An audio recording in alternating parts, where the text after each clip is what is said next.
Video asusila mirip Rezky Aditya nampaknya berbuntut panjang. Keluarga besar Citra Kirana dikabarkan langsung turun tangan dan memanggil Rezky Aditya tentang kebenaran video tersebut. Kini Rezky Aditya benar-benar terpojok. Video asusila yang mirip dengan dirinya sempat menjadi perbincangan panas hingga kini masih diselimuti misteri. Meski namanya terus dikaitkan dengan video tersebut, namun Rezky Aditya belum angkat bicara terkait hal tersebut. Begitu juga dengan Citra Kirana sang istri, yang memilih tak mau menanggapi. Sementara publik masih dibuat penasaran tentang fakta sebenarnya video syur yang mirip Rezky Aditya tersebut. Namun demikian terlepas benar atau tidaknya video tersebut, kegundahan tentu menyelimuti Rezky dan istrinya. Baru-baru ini Rezky Aditya dikabarkan bahwa dirinya dan Citra Kirana tengah berada di Cimahi, Jawa Barat. Lantas benarkah Rezky Aditya dipanggil untuk menghadap ibunda Citra Kirana pasca berita panas yang beredar? Namun saat dibincangi sejumlah awak media, keduanya tampak enggan menanggapi pertanyaan wartawan.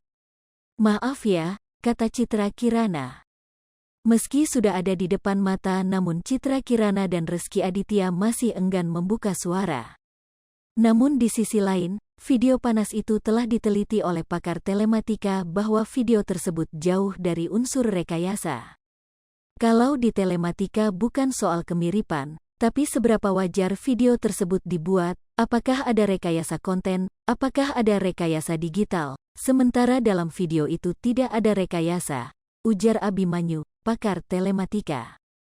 Hal yang melanggar dalam video tersebut adalah orang yang mengunggah bukan yang menampilkan video tersebut. Cuma yang menampilkan anggota tubuh akan kena UU pornografi, sambungnya. Dikatakan pakar telematika, Abimanyu Wahju Widayat bahwa jika dilihat dari wajah terdapat kesamaan. Bahkan banyak persamaan antara pria dalam video yang beredar dengan wajah Rezky Aditya.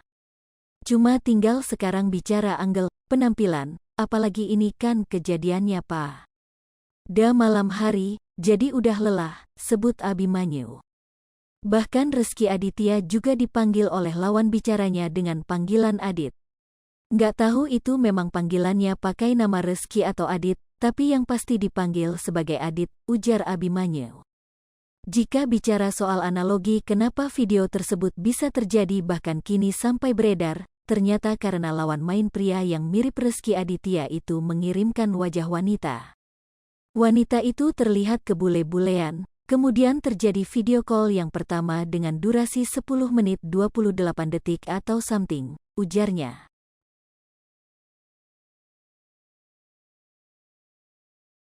Hai pemirsa Sri Popo TV, jangan lupa komen, like, dan subscribe, serta tonton terus berita-berita terupdate lainnya ya.